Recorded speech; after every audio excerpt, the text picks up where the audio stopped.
What did Christopher Columbus actually say and do? I'm sure that you know the gist of who he was already, so I'll get right down to the important bits. Columbus wrote extensively about his first contact with native peoples in the Americas. He said, "They are naturally timid and fearful. As soon, however, as they see that they are safe, they are very simple and honest, and exceedingly liberal with all they have, none of them refusing anything he may possess when he is asked for it, but on the contrary, inviting us to ask them. They exhibit great love towards all others, in preference to themselves. They also give objects of great value for trifles, and content themselves with very little or nothing in return. I did not find, as some of us had expected, any cannibals amongst them, but on the contrary, men of great deference and kindness." But of those same people, who he noted were very kind and welcoming and generous, he soon after also wrote to the Spanish monarchs, saying, "These people are very simple in matters of war, as you will see from the 7 I have sent to you. They could learn our language and then be returned, unless you want me to bring more of them to Spain or keep them captive here, because with 50 men we could subjugate them all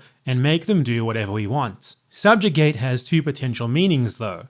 It could mean to dominate, enslave, etc., or just to make them Spanish subjects, like Columbus himself was. And it's not quite clear just which one he meant by that quote. Well, with additional context, it's very clear, because in an earlier letter, the first one that Columbus wrote announcing his landing in the Americas, he said, "I can send you as many slaves as you want, and they will be idol worshippers." Yeah, he didn't mean make them subjects, he meant slaves. He made that clear many other times, both through words and actions. He specifically referenced slaves dozens of times in his writings. For just a couple of examples, he also wrote that, "I believe that we could take many males every year and an infinite number of women, and we could pay for our expedition with slaves from among these cannibals, a people very savage and suitable for the purpose, and well made, and of good intelligence." They weren't actually cannibals, by the way. He made that up to try and justify the slavery. One of them would be worth more than 3 black slaves from Africa in strength and ingenuity, as you will gather from those I am shipping out now. Oh yeah, about that last part.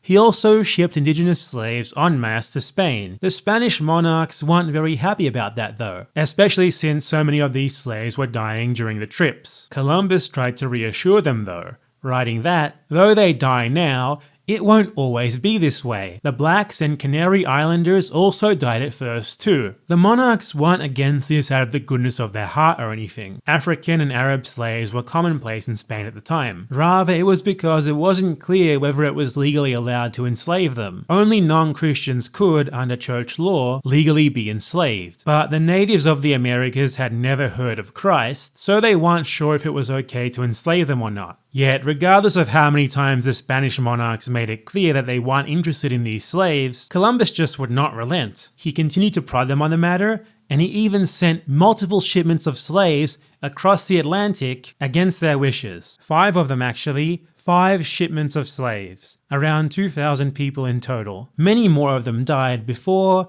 after, or during the voyages. So, Columbus was the first person in history to ship slaves en masse across the Atlantic. That is to say that he was the first ever transatlantic slave trader, who doubtlessly inspired those who came after him. This was too much even for the brutal Spanish monarchs. They were pretty annoyed that Columbus kept sending slaves, even after they'd long made it clear that they didn't want him doing that. They issued a royal decree that condemned his taking of Indian slaves, freed all of the slaves that he previously bought, and banned the taking of Native American slaves in the future. Oh, and also, as the governor of the first Spanish colony in the Americas on the island of Hispaniola, Columbus implemented the encomienda system, under which the indigenous people of the island were forced to work in terrible conditions. This system of forced labor was so brutal that one historian wrote that it was even worse than outright slavery. During Columbus's time as the governor of the Hispaniola colony, from 1493 to 1500, a minimum of 70,000 native people were killed. That is the lowest possible estimate. You may be thinking,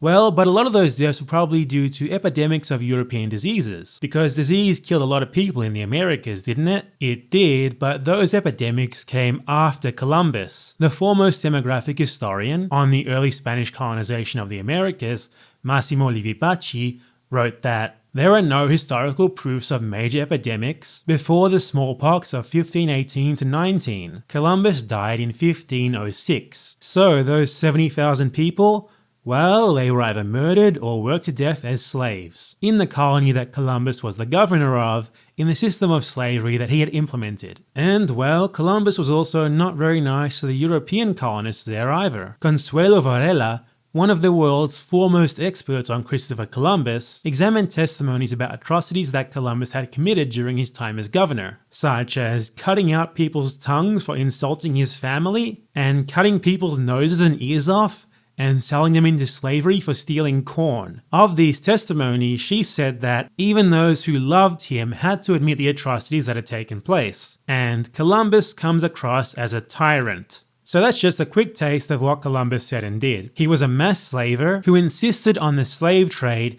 even after the most powerful people in the Spanish Empire had asked him to stop, and a mass murderer responsible for the deaths of at least 70,000 people. All of that committed against people that he himself wrote had greeted him with warmth, generosity, and enthusiasm. Those are the facts that both his own writings and those of the most eminent historians on the subject reveal. And no, this wasn't normal for the time. I assure you that the vast majority of people back then did not own slaves, nor trade slaves, and they also didn't murder 70,000 people, or implement a far-reaching system of forced labor, nor were they considered even by their own people to be tyrannical rulers. If you'd like to watch a much more in-depth video on the subject, I have a 90-minute long one that you can check out. But this video right here already summarized the gist of it very well. And to my patrons, thank you guys so much for your support. There's no credits in this video because it's just a quick one that I ripped up in one night to summarize my much longer video basically, but there will be another one soon and you'll all be credited there.